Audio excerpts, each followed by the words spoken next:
કે પોલીસ એ 17.5 વાર આપણી નોકર છે. પોલીસ કે પોલીસના બાપથી કોઈ પણ નાગરિકોએ ડરવાની જરૂર નથી. આ દેશમાં પણ આજે ડોક્ટર બાબા સાહેબ આંબેડકરનું સંવિધાન ચાલે છે. પોલીસ ઇન્સ્પેક્ટર એ મૂર્ખ છે કે નાલાયક છે કે બંને છે? જિગ્નેશ મેવાણી ખુદ મેદાનમાં ઉતરી આવ્યા છે અને તેમનો વિડીયો હાલ સોશિયલ મીડિયા પર ખૂબ જ વાયરલ થઈ રહ્યો છે.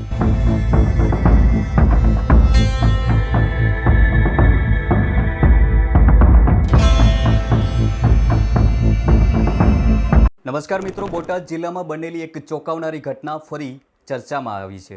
થોડા મહિના પહેલાં એક સગીર છોકરાને ચોરીના ગુનામાં પોલીસે એટલો બેમિસાર માર્યો હતો કે તેની એક કિડની ફેલ થઈ ગઈ હતી તેવા આક્ષેપો કરવામાં આવ્યા હતા. અને હવે આ કેસ ફરી ગરમાયો છે, કારણ કે વડગામના ધારાસભ્ય જિગ્નેશ મેવાણી ખુદ મેદાનમાં ઉતરી આવ્યા છે અને તેમનો વિડીયો હાલ સોશિયલ મીડિયા પર ખૂબ જ વાયરલ થઈ રહ્યો છે. તેઓ હાલમાં જ ડીવાયએસપી કચેરીએ પહોંચ્યા હતા અને ડીવાયએસપીને રજૂઆત કરી હતી. તેમનો વિડીયો સોશિયલ મીડિયા પર ધુઆધાર વાયરલ થઈ રહ્યો છે. તેના વિશે વિગતવાર વાત કરીશું. નમસ્કાર, હું છું દિનેશ ઝાલા અને વિડીયોમાં આગળ વધતા પહેલાં અમારી ચેનલને સબસ્ક્રાઇબ કરવાનું ભૂલશો નહીં. સાથે જ બેલ આઇકન પર ઓલ નોટિફિકેશન ઓન જરૂર કરી દેજો, જેથી નવા વિડીયોની નોટિફિકેશન તમને મળતી.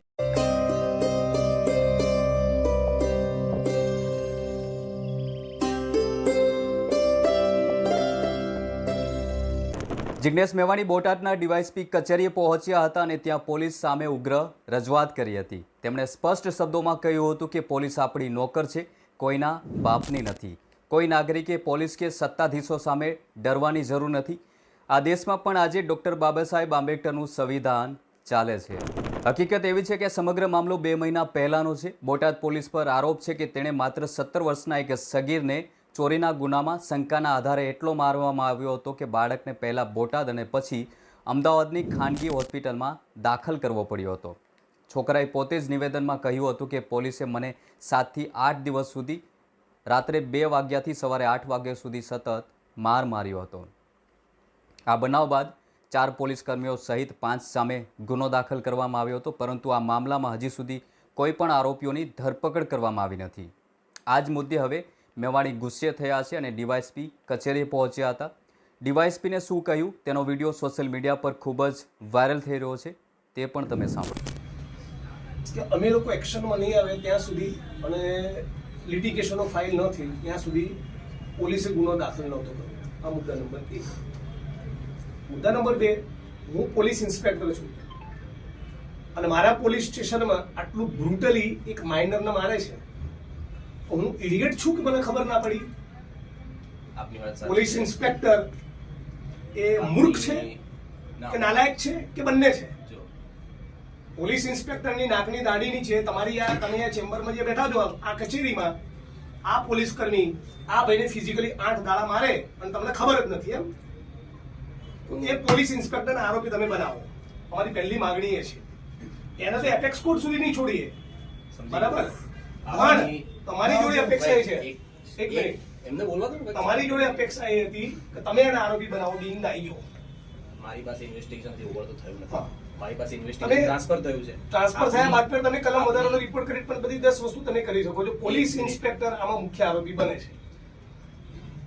મુદ્દા નંબર 2, પ્રાઇમા ફેસી આમની સામે કોઈ ચોરીનું મટીરીયલ ના મળ્યું, તપાસના છતાં આમની દાદીનું વૃદ્ધ પેન્શનના પૈસા પણ પોલીસ લઈ ગઈ. એટલે પોલીસે ઘરમાં જઈને લૂંટ કરી, દરવાજાના લાતો મારવી, રાત્રે 2 વાગે જવું, રાત્રે 5 વાગે જવું, 4:30 જવું, સામાન ફેંદી નાખવો. આ બદતમીઝી પોલીસ કેમ કરે છે? મહિલા પોલીસ તો લઈને નથી જતા. મહિલા પોલીસ તો લઈને નથી જતા. તમારા ઘરમાં 4 કોન્સ્ટેબલો ઘૂસી છે, તમારા જ રાવલના ઘરમાં, મિસ્ટર રાવલના ઘરમાં, કે તમારા એસપી ના ઘરમાં, કે ધારાસભ્ય વડગામના ઘરમાં, અને પોલીસ વાળા રાત્રે 2 વાગે ઘૂસી જાય અને મારા બાપાના બેડરૂમમાં મારી માં મારી ભાભી હોય, બરાબર, અને મહિલા પોલીસ ના હોય તો હું ટોયલેટ કરીશ. તમે ટોયલેટ કરશો? એના માટે અમે ઈ સાક્ષરી પંચનામા કર્યા છે. હવે તો નવી સિસ્ટમ આવી ગઈ છે. પહેલા તમે પોલીસની જે ભૂમિકા છે ને તમે સમજો. હું સમજી ગયો. તમે જે ડિફેન્સ કર્યો ને પોલીસ બિલકુલ ગળે ઉતર્યો નથી. હું આનાથી વધારે અકળાયેલો છું પણ રજૂઆત એટલી અકળામણથી કરતો નથી, બરાબર? આ જે પોલીસને જે ચરબી કૂદે છે ને બોટાદ પોલીસને, બીજું પણ એક કસ્ટોડિયલ ટોર્ચરની મેટર બની જેમાં મર્ડર થયું છે. હું આપને એક વસ્તુ કહું, બોટાદ પોલીસને જો એવો ફાંકો હોય કે અમારું કોઈ વાળ વાંકું નહીં કરે, તો બહુ બધા લોકો એન્કાઉન્ટર અને કસ્ટોડિયલ ટોર્ચરમાં 5-5 વર્ષ રહી રહેલા પોલીસ કર્મી પણ ગુજરાતમાં છે.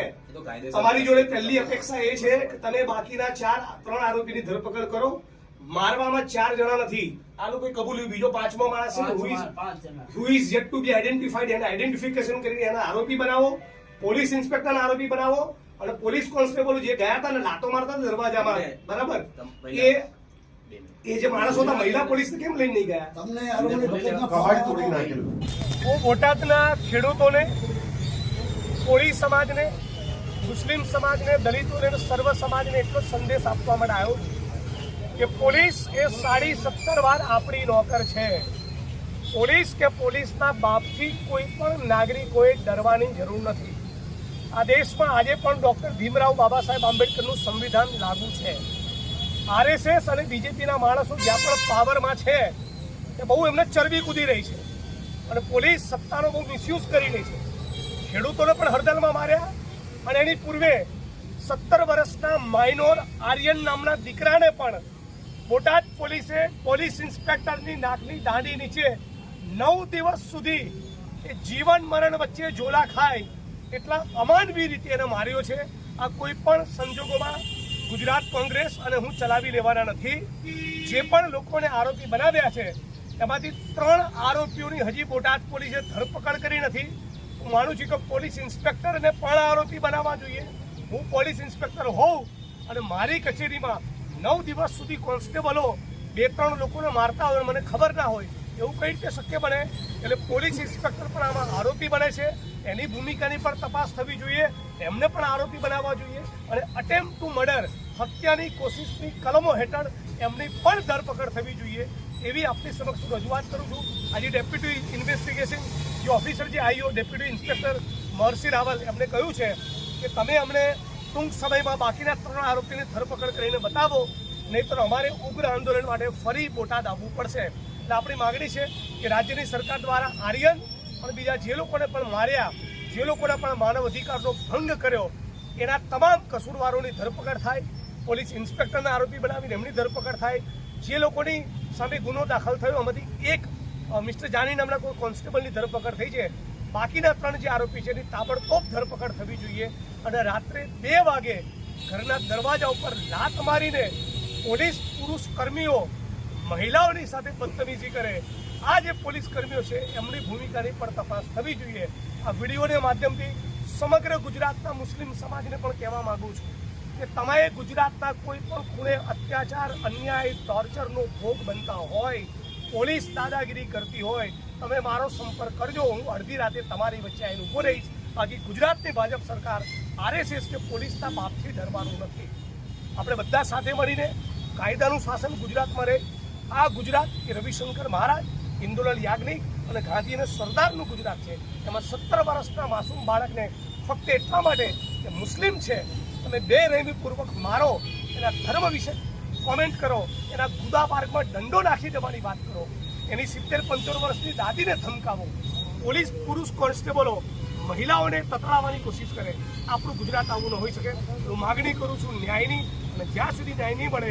જિજ્ઞેશ મેવાણીના રોષેભર્યા નિવેદન બાદ રાજકીય ચર્ચાઓ પણ તેજ બની ગઈ છે. તેમણે સ્પષ્ટ કહી દીધું છે કે જો ગુનેગારોને બચાવવાનો પ્રયાસ થશે તો અમે ફરી મેદાનમાં ઉતરશું અને ન્યાય માટે લડતા રહીશું.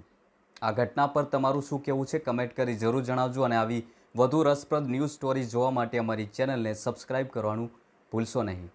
જય હિન્દ.